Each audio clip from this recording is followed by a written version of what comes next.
ಕೇರಳ ಸರ್ಕಾರವು ಕಣಗಲೆ ಹೂವನ್ನು ಬ್ಯಾನ್ ಮಾಡಿದೆ. ಕಣಗಲೆ ಹೂವಿನಲ್ಲಿ ಅಷ್ಟೊಂದು ವಿಷಪೂರಿತವೇ? ಕಣಗಲೆ ಹೂವಿಂದ ಒಬ್ಬ ಸೃಷ್ಟಿಕಿಯ ಪ್ರಾಣ ಹಾರಿ ಹೋಯಿತೆ. ಬನ್ನಿ ತಿಳಿಯೋಣ. ಕೇರಳದಲ್ಲಿ ಕಣಗಲೆ ಹೂವನ್ನು ಸೇವಿಸಿ 24 ವರ್ಷದ ಸೃಷ್ಟಿಕಿ ಒಬ್ಬರು ಸಾವನ್ನಪ್ಪಿದ್ದಾರೆ. ಇದರ ಬೆನ್ನಲ್ಲೇ ಕೇರಳ ಸರ್ಕಾರ ಏನು ಕಾನೂನು ತಂದಿದೆ ಅಂದರೆ 2500 ದೇವಾಲಯಗಳಲ್ಲಿ ಕಣಗಲೆ ದೇವರಿಗೆ ಸಮರ್ಪಿಸಬಾರದು ಮತ್ತು ಯಾರಿಗೇ ಆಗಲಿ ಕಣಗಲೆ ಹೂವನ್ನು ಪ್ರಸಾದವಾಗಿ ನೀಡಬಾರದು ಎಂಬ ಕಾನೂನನ್ನು ತಂದಿದೆ. ಇದ್ರ ಬಗ್ಗೆ ಹೆಚ್ಚಿನ ಮಾಹಿತಿಯನ್ನು ತಿಳಿಯೋಣ.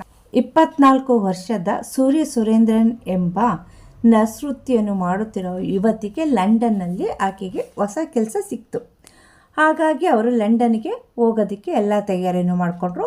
ಹೋಗುವ ಮೊದಲು ದೇವಸ್ಥಾನಕ್ಕೆ ಹೋಗಿ ಹೂವನ್ನ ಅರ್ಚನೆ ಮಾಡಿಸೋಣ ಅಂತ ಕಣಗಲೆ ಹೂವನ್ನು ಕಿತ್ಕೊಂಡ್ರು.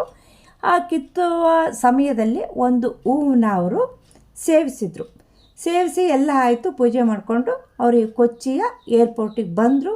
ಬಂದಮೇಲೆ ಕಾರಲ್ಲಿ ಸಾಗ್ತಾ ಇದ್ದಾಗ ಅವರಿಗೆ ವಿಪರೀತವಾಗಿ ವಾಂತಿ ಕಾಣಿಸ್ತು.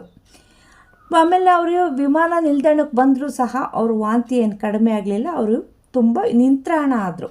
ಒಂದೇ ಸಮನೆ ಮೈ ಬೆವರಲು ಶುರುವಾಯಿತು, ಹೃದಯ ಬಡಿತ ಜೋರಾಯಿತು, ಸಂಕಟ ಹೆಚ್ಚಾಯ್ತಾ ಹೋಯಿತು. ಆಗ ಅವರು ನಾವು ದೇವಸ್ಥಾನಕ್ಕೆ ಇವತ್ತು ಬೆಳಿಗ್ಗೆ ಅರ್ಪಣೆ ಕೊಡಬೇಕು ಅಂದ್ಬಿಟ್ಟು ನಾನು ಕಣಗಲೆ ಹೂವನ್ನ ಕಿತ್ತೆ. ಆ ಕೀಳ ಸಂದರ್ಭದಲ್ಲಿ ಒಂದು ಹೂವನ್ನ ನಾನು ತಿಂದೆ ಅಂತ ಹೇಳಿದರು. ಕಡೆಗೂ ಅವ್ರ ಪ್ರಾಣ ಪಕ್ಷಿ ಹಾರೋಯ್ತು. ಸೂರ್ಯಳ ಮೃತದೇಹ ಪರೀಕ್ಷೆ ನಡೆದಾಗ ಶರೀರದಲ್ಲಿ ವಿಷ ಪತ್ತೆಯಾಗಿರುವುದಾಗಿ ವಿಧಿವಿಜ್ಞಾನ ವರದಿಯೂ ಸಹ ತಿಳಿಸಿತು. ಇದರ ಬೆನ್ನಲ್ಲೇ ಕೇರಳದಲ್ಲಿ ಒಲಿಯಾಂಡರ್ ಎಂಬ ಕರೆಯಲ್ಪಡುವ ಕಣಗಲೆ ಹೂವಿನ ಬಗ್ಗೆ ಹೆಚ್ಚು ಚರ್ಚೆಯೂ ಸಹ ಆಗ್ತಾ ಇದೆ. ಒಲಿಯಾಂಡರ್ಗೆ ಕೇರಳಿಗರು ಸ್ಥಳೀಯವಾಗಿ ಅರಳಿ ಹೂ ಎಂದು ಕರೆಯುತ್ತಾರೆ. ಕೇರಳದ ಸಾಕಷ್ಟು ದೇಗುಲಗಳಲ್ಲಿ ದೇವರನ್ನು ಈ ಅರಳಿ ಹೂವು ಅಥವಾ ಒಲಿಯಾಂಡರ್ ಈ ಕಣಗಲೆ ಹೂವಿನಿಂದಲೇ ಅಲಂಕರಿಸಲಾಗುತ್ತದೆ. ಹೂವಿನಿಂದ ಮನುಷ್ಯನ ಜೀವಕ್ಕೆ ಹಾನಿ ಇದೆ ಎಂದು ಸಸ್ಯ ವಿಜ್ಞಾನಿಗಳು ಸಹ ಅಭಿಪ್ರಾಯ ಪಟ್ಟಿದ್ದು ಬಲವಾಗಿ ಕೇಳ್ತಾ ಇದೆ. ಇದರ ಅನ್ವಯ 2500ಕ್ಕೂ ಹೆಚ್ಚು ದೇವಸ್ಥಾನಗಳಿಗೆ ನಿರ್ವಹಣೆ ನೋಡಿಕೊಳ್ಳುವ ಇಲ್ಲಿನ 2 ದೇವಾಲಯ ಮಂಡಳಿಗಳಾದ ತಿರುವಾಂಕೂರು ದೇವಸ್ವಂ ಬೋರ್ಡ್ ಅಂದರೆ TDB ಮತ್ತು ಮಲಬಾರ್ ದೇವಸ್ವಂ ಬೋರ್ಡ್ ಅಂದರೆ MDB ಕಣಗಲೆ ಹೂವನ್ನು ಅರ್ಪಿಸುವುದಕ್ಕೆ ಅಥವಾ ಪ್ರಸಾದವಾಗಿ ನೀಡುವುದಕ್ಕೆ ನಿಷೇಧ ವಿಧಿಸಿದೆ. ಈ ಹೂವಿನ ನಿಷೇಧದ ನಂತರ ತುಳಸಿ, ಗುಲಾಬಿ ಮತ್ತು ಋತುಮಾನದ ಹೂಗಳನ್ನು ಅರ್ಪಿಸಲು ದೇಗುಲಗಳು ತೀರ್ಮಾನಿಸಿದೆ.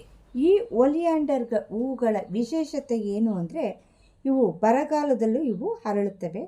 ಕಣಗಲೆ ಗುಣದ ಈ ಕಾರಣಕ್ಕಾಗಿ ಇವನ್ನು ಅಲಂಕಾರವಾಗಿಯೂ ಬಳಸುತ್ತಾರೆ. ಮತ್ತು ಕೇರಳದ ಹೆದ್ದಾರಿಗಳು ಮತ್ತು ಕಡಲ ತೀರಗಳ ಬಳಿ ಸಾಕಷ್ಟು ಒಲಿಯಾಂಡರ್ಗಳನ್ನು ಬೆಳೆಯಲಾಗುತ್ತದೆ. ಯಾಕೆ ನಮ್ಮ ಹೆದ್ದಾರಿಗಳಲ್ಲೂ ಈ ಕಣಗಲೆ ಗಿಡನ ನಾವು ಬೆಳೆದಿರೋದನ್ನು ನಾನೇ ನೋಡಿದ್ದೀನಿ. ಹೆದ್ದಾರಿಯ ರಿವೈಂಡರ್ಗಳಲ್ಲಿನ ಈ ಗಿಡಗಳಿಗೆ ನೀರು ಹಾಕದೇ ಇದ್ದರೂ ಸಹ ಇವು ಬದುಕುತ್ತವೆ. ಈ ಕಣಗಲೆ ಹೂಗಳಲ್ಲಿ ಹಲವು ವಿಧಗಳಿವೆ ಮತ್ತು ಪ್ರತಿಯೊಂದು ವಿಧದ ಬಣ್ಣ ಮತ್ತು ವಾಸನೆಯು ವಿಭಿನ್ನವಾಗಿರುತ್ತದೆ. ಇದಕ್ಕೆ ತಕ್ಕಂತೆ ಇವುಗಳಿಗೆ ಸ್ಥಳೀಯವಾಗಿ ಬೇರೆ ಬೇರೆ ಹೆಸರುಗಳು ಸಹ ಇವೆ. ನಮ್ಮ ಆಯುರ್ವೇದಿಕ್ ಶಾಸ್ತ್ರದ ಗ್ರಂಥಗಳಲ್ಲಿ ಇದ್ರ ಬಗ್ಗೆ ಏನಂತ ಉಲ್ಲೇಖ ಇದೆ ಅಂದರೆ ಕಣಗಲೆ ಗಿಡದ ಬೇರು ತೊಗಟೆಗಳಿಂದ ತಯಾರಿಸಿದ ತೈಲವು ಚರ್ಮ ರೋಗ ಮತ್ತು ವಿವಿಧ ಆರೋಗ್ಯ ಸಮಸ್ಯೆಗಳಿಗೆ ಮದ್ದು ಎಂದು ಹೇಳ್ತಾರೆ.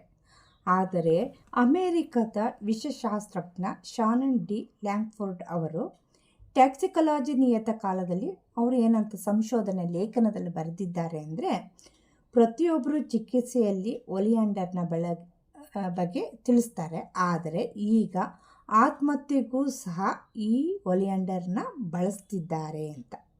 ಇದನ್ನು ನೇರವಾಗಿ ಸೇವಿಸುವುದು ಬಲು ಅಪಾಯಕಾರಿ. ಇದನ್ನು ನಾವು ಇದ್ರ ಗರಿ ಎಲ್ಲ ಬೀಳುತ್ತಲ್ಲ, ಬಿಟ್ಟಿರುವಂಥ ಈ ಗರಿನ ನಾವು ಸುಟ್ಟರೆ ಆ ಸುಟ್ಟಿರುವಂಥ ಗಾಳಿನ ನಾವು ಉಸಿರು ಎಳ್ಕೊಂಡ್ರೂ ಸಹ ನಮ್ಮ ದೇಹಕ್ಕೆ ಈ ಹೂವಿನ ವಿಷಾಂಶ ಸೇರುತ್ತೆ ಅಂತ ಹೇಳ್ತಾರೆ. ನಾವು ಚಿಕ್ಕ ಹುಡುಗಿರಾಗಿದ್ದಾಗ ಈ ಕಣಗಲೆ ಹೂವಿಂದು 2 ಎಲೆ ಕಿತ್ಕೊಂಡ್ಬಿಡ್ತಿದ್ವಿ. ಈ ಎರಡು ಎಲೆ ಕಿತ್ಕೊಂಡು 2 ಎಲೆನೂ ಜೋಡಿಸ್ಬಿಟ್ಟು ಆ ಕಡೆ ತುದಿಲಿ ಈ ಕಡೆ ತುದಿಲಿ ಹಿಂಗೆ ಟಕ್ಕ ಟಕ್ಕ ಟಕ್ಕ ಅನ್ನಿಸ್ತಿದ್ವಿ. ಇದೊಂದು ನಮ್ಗೆ ಆಟ ಆಗ್ತಿತ್ತು. ಆದರೆ ನಮ್ಗೆ ಅವತ್ತಿನ ದಿನ ಯಾರೂ ಇದ್ರ ಬಗ್ಗೆ ಏನು ವಿವರಣೆನೇ ಕೊಟ್ಟಿರಲಿಲ್ಲ. ಈ ಕಣಗಲೆಯಲ್ಲಿ ಕಾರ್ಡಿಯಾಕ್ ಗ್ಲೈಕೋಸೈಡ್ಗಳನ್ನು ಹೊಂದಿದ್ದು ಈ ಸಂಯುಕ್ತವು ಹೂವು, ಎಲೆ ಮತ್ತು ತೊಗಟೆಯಲ್ಲಿ ಕಂಡುಬರುತ್ತದೆ. ಇದು ಹೃದ್ರೋಗಗಳ ಚಿಕಿತ್ಸೆಗೆ ಬಹಳ ಉಪಯುಕ್ತವೂ ಆದರೂ ಅದರ ಮಿತಿಮೀರಿದ ಪ್ರಮಾಣವು ಮನುಷ್ಯನಿಗೆ ಮಾರಕವಾಗಿರುತ್ತದೆ. ಈ ಕಣಗಲೆ ಹೂಗಳು ಅಥವಾ ಎಲೆಗಳ ಸೇವನೆಯಿಂದ ವಾಕರಿಕೆ, ಅತಿಸಾರ, ವಾಂತಿ, ತಲೆನೋವು ಮುಂತಾದ ಸಮಸ್ಯೆಗಳು ತಕ್ಷಣ ಕಾಣಿಸುತ್ತವೆ. ಕೆಲವರಿಗೆ ದೇಹದ ಮೇಲೆ ಕೆಂಪು ಬೊಕ್ಕೆಗಳು ಕಾಣಿಸುತ್ತವೆ. ಹೃದಯ ಬಡಿತವು ಅನಿಯಮಿತವಾಗುತ್ತದೆ. ಈ ಸಣ್ಣ ಅಡ್ಡ ಪರಿಣಾಮಗಳು 1 ರಿಂದ 3 ದಿನಗಳವರೆಗೆ ಇರುತ್ತದೆ. ನಂತರ ಸಾವಿನ ಅಪಾಯ ಎದುರಾಗುತ್ತದೆ ಎನ್ನುತ್ತಾರೆ ಆರೋಗ್ಯ ತಜ್ಞರು.